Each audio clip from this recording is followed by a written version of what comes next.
What is narcotic medicine?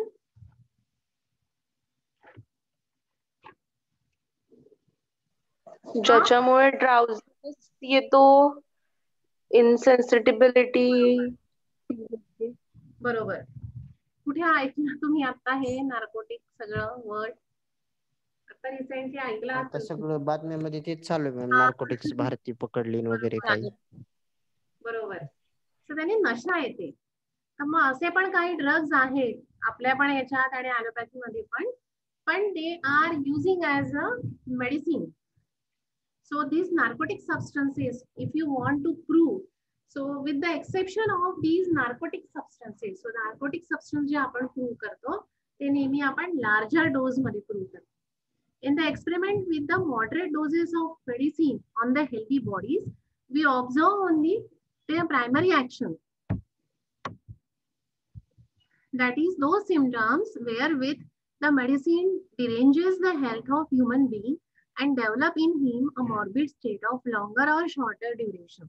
So with the exception of these narcotic substances, we are giving all the medicines in the moderate doses so that in the primary action during the proving, medicine कोणते symptoms produce करेल आहे, which are those symptoms wherewith the medicine dangerous the health of the human being and develop in him the morbid state. The medicine तिथे morbid state develop करेल for the shorter or the longer duration depending upon the nature of the medicine. Shorter duration ची असेल तर short म्हणजे acute आणि chronic याच्या depend नुसार ती मेडिसिन तिथे morbid state develop करेल. पण कोणत्या डोज मध्ये तर मॉडरेट डोज मध्ये. जनरल मेडिसिन पण नार्कोटिक कशात प्रूव्ह करतो आपण तर लार्जर डोज मध्ये. फक्त नार्कोटिक आपण लार्जर डोज मध्ये, अदर मेडिसिन्स आपण प्रूव्ह करतो मॉडरेट डोजेस मध्ये. So this rule is given in the aphorism number 114. Now read this 115. Deepak, read. 115. Among these symptoms, there occurs in case of some medicine, not a few which are partially or under certain conditions directly opposite to other symptoms that have previously or subsequently appeared, but which are not therefore to be regarded as actual secondary action or the mere reaction of the vital force, but which only represent the alternating state of the various paroxysm of the primary action. They are termed alternating actions. आता अजून एक त्यांनी shade दिला आहे ह्याच्यामध्ये drug प्रोव्हिंगचा की alternating actions येतात काही मेडिसिन्स मध्ये. त्याचं एक्झाम्पल आहे जसं रेस्ट्रॉक्स, बेलाडोना, आर्निका. याच्यामध्ये काय होतं, ऑल्टरनेटिंग ऍक्शन म्हणजे पहिल्यांदा प्रायमरी ऍक्शन मध्ये पेशंटला काहीच बरं वाटत नाही. ऍक्च्युअल इफेक्ट जो येतो तो येतो सेकंडरी ऍक्शन मध्ये. सो एक डोस दिल्यानंतर पेशंटला बरं वाटणार नाही, तुम्हाला रिपीटेड डोसेस त्याचे द्यावे लागणार. And then the patient feels better. त्याला म्हणतात ऑल्टरनेटिंग ऍक्शन्स. की ते ऑल्टरनेट होतं. The state of health will get alternate where we have to give the repetition of the doses. Among these symptoms these occur in the case of some medicine. सगळ्या medicines नाही आहेत, काही few medicines आहेत. Not a few which are partially or under certain conditions. सगळ्या याच्यात होत नाही, तर त्या डिसीजच्या काही कंडिशन मध्ये, म्हणजे खूप कमी मेडिसिन्स आहेत आणि त्या मेडिसिन्सच्या पण काही कंडिशन्स अशा आहेत की ज्याच्यामध्ये directly opposite to the other symptoms that have previously or subsequently appeared, but which are not therefore be regarded as actual secondary action or the mere action of the vital force. So when you are giving the dose, at a theoretical picture, if you are talking in the practical way, so when you are giving the belladonna, whenever you are giving the Restrox, in giving the only one dose, you will not get any action in the secondary phase. Now, nor a counter action, nor the curative action. Nothing will be there. You have to give that second dose. You have to give the third dose. And then the patient will say की मला aggravation होत आहे, मला amelioration होत आहे, मी standstill condition मध्ये आहे. मग तुम्हाला काहीतरी reaction त्याच्यामध्ये मिळेल.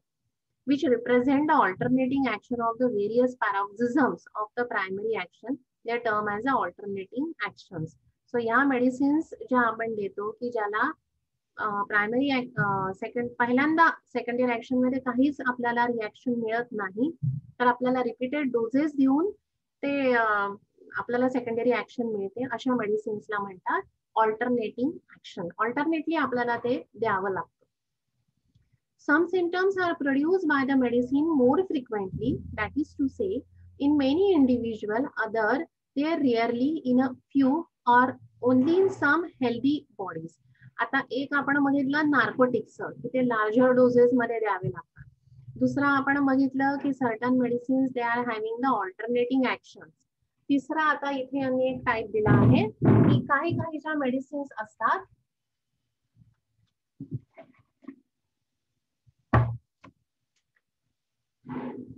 की त्या some symptoms they are produced by the medicines. काही मेडिसिन्सच्या फ्रिक्वेंटली प्रूव्ह होतं इन मेनी इंडिव्हिज्युअल्स.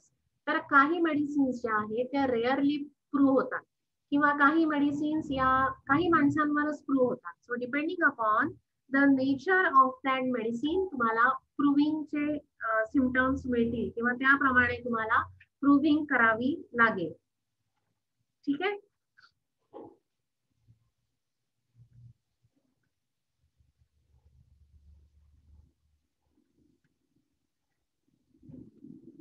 कळतंय का? Yes, ma'am.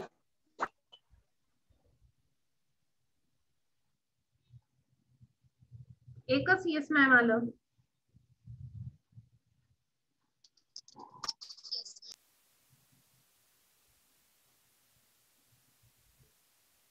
बाकीच्यांना नाही कळालं का?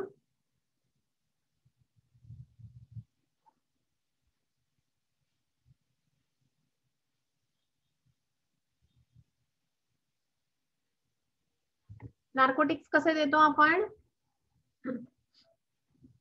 लार्जर डोस मध्ये. लार्जर डोस मध्ये. आणि त्याची प्रायमरी ऍक्शन आपण बघत नाही, आपण नार्कोटिक्सची सेकंडरी ऍक्शन बघतो. त्याच्यानंतर ऑल्टरनेटिंग ऍक्शन्स.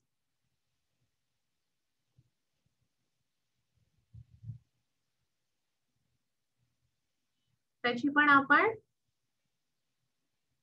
सेकंडरी ऍक्शन बघतो, because the medicine prove alternately.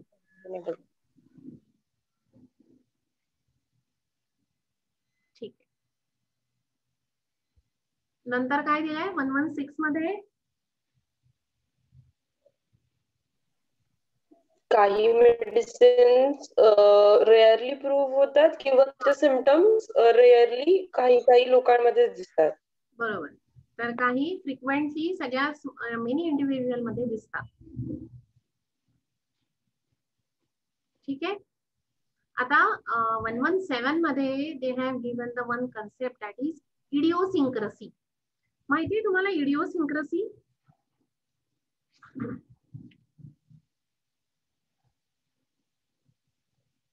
आपण बेस्ट प्रूव्हर कोणाला म्हणतो?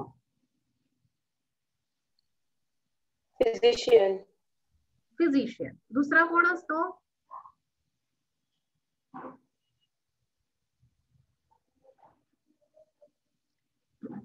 अजून आपण म्हणजे फिजिशियनला सोडून आपण म्हणतो की असा प्रूव्हर मिळाला पाहिजे, कोण असतो तो? पण पेशंट नको असतो आपल्याला, असा प्रूव्हर पाहिजे असतो आपल्याला. जो हेल्दी आहे आणि जो असा खूप सेन्सिटिव्ह आहे, हा, त्याला पटकन रिॲक्शन्स येतात असं. बरोबर. सो तो ओव्हर सेन्सिटिव्ह जो असतो ना, तो असतो हा इडिओसिंक्रेटिक. सो आपण क्वालिटीज ऑफ प्रूव्हर मध्ये, म्हणजे क्वालिटीज ऑफ प्रूव्हर म्हणू शकतो त्याला, की पहिला जो असतो बेस्ट जो असतो तो असतो फिजिशियन. सेकंड आपण म्हणतो की इडिओसिंक्रेटिक पाहिजे, म्हणजे जो ओव्हर सेन्सिटिव्ह असतो and who prove the medicine very fast. तर आपण वर्षा ऍफरिझम मध्ये बघितलं ना, काही मेडिसिन्स प्रूव्हच होत नाही लवकर, रेअरली प्रूव्ह होतात, काहीच प्रूव्हर मध्ये होतात. ह्या कॅटेगरी करता आपल्याला लागतात प्रूव्हर who are idiosyncratic, which are oversensitive to anything. So this is the corporeal constitution. It is healthy astat te, but whenever they are triggered by some stimuli, they react it very fast. So this is a peculiar constitution which occurs in certain person. तर असे prover जर मिळाले, so they are the best prover. तसं आपण ideal prover काय म्हणतो की he should be healthy, he should be intelligent, he should be delicate, he should be sensitive, he should be truth lover, म्हणजे आणि आपल्याला खरे सिम्पटम्स दिले पाहिजे. तर त्याच्यासोबतच तो जर इडिओसिंक्रेटिक असेल तर आपलं प्रूव्हिंग हे लवकर होतं आणि all the shades of medicines किंवा all the symptoms you will get it very clearly. So this is known as the idiosyncrasy, that is the oversensitiveness. कोण वाचेल? अंजली वाच.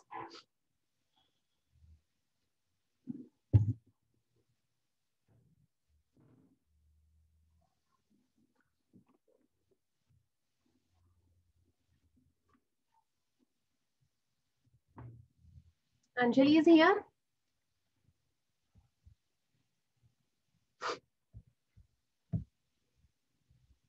कोण वाचेल पटकन? वाचू? वाच. Aphorism 117. To the latter category belong the so-called idiosyncrasies, by which are meant peculiar corporeal constitutions which, although otherwise healthy, possess a disposition to be brought into a more or less morbid state by certain things which seem to produce no impression and no change in many other individuals. But this inability to make an impression on everyone is only apparent, for as two things are required in the production of this, as well as all other morbid alterations in the health of man, to witness the inherent power of the influencing substance and the capability of the vital force that animates the organism to be influenced by it. The obvious derangements of health in the so-called idiosyncrasies cannot be laid to the account of these peculiar constitutions alone, but they must also be ascribed to these things that produce them, in which must lie the power of making the same impressions on all human bodies, yet in such a manner that but a small number of healthy constitutions have a tendency to allow themselves to be brought into such an obvious morbid condition by them, that these agents do actually make this impression on every healthy body is shown by this, that when employed as remedies, they render effectual homeopathic service to all the sick persons for morbid symptoms similar to those they seem to be only capable of producing in so-called idiosyncratic individuals. Footnote वाचू ma'am? नको. ना बस. Points आहेत ना? हा? काय नाही. Some few persons are नको. हा ठीक आहे. ते एक्झाम्पल्स दिले आहेत त्याचे, ते उद्या हा. घेऊ आपण. आपण आज फक्त ऍफोरिझम घेऊ. To the latter category belongs so-called idiosyncratic. So idiosyncratic means oversensitive, by which are made peculiar corporeal constitution. Corporeal means it is a peculiar physical constitution which, although otherwise healthy, possess a disposition to be brought into a more or less morbid state by certain things. But त्यांना कसं disposition आहे की ते लवकरच prone to होतात. So they are developing the morbid state by certain things very easily, which seems to produce no impression or no change in many other individual. की ज्याच्यामुळे बाकीच्यांना काही होतही नाही. They are producing no changes. The things will not produce any impression on the other healthy human beings. But हे जे idiosyncratic असतात, हे लवकर रिॲक्ट होतात. याच्यावरच त्याचा जास्त इफेक्ट होतो. फॉर एक्झाम्पल, तुम्ही बसमधून जाता, तर बसमधून जाताना सगळ्याच प्रवाशांना उलटी होत नाही, सगळ्यांनाच बस लागत नाही. त्या 50 पैकी एखाद्यालाच बस लागते आणि त्याला उलटी होते. So that is a idiosyncrasy. He is over sensitive for that smell, किंवा असं पर्टिक्युलर डिझेल किंवा पेट्रोलचा वास येतो ना, किंवा त्या गुटख्याचा वास येतो बसमध्ये, किंवा ते गंजले असं बसमध्ये एक वेगळाच वास येतो. सगळेच जण त्याला त्रास होत नाही. सो ज्याला होतो that is the idiosyncratic, that is the over sensitive. So otherwise ते हेल्दी असतात, but they are more dispose to the certain things. पण बाकीच्यांवर त्या गोष्टी इम्प्रेशन पण क्रिएट करत नाही आणि त्यांच्या याच्यावर काही चेंजही होत नाही. पण ज्यांच्यावर होतो that they are the idiosyncratic. But this inability to make an impression on everyone is only apparent. पण समजा एकाला बघून दुसऱ्याला पण उलटी झाली तर that is a psychological cause, that is an apparent cause, that is not a real fact. So that is only the apparent. For two things are required for the production of these as well as other morbid alteration in the health of man. तुमचं मॅट्रेमॅटिका आहे का आता? Hello hello. नाही ma'am. नाही ma'am. बरं ठीक आहे. So this is the idiosyncrasy, this is the over sensitiveness. कळला इतकं? बाकीचं आपण उद्या घेऊया. Okay ma'am.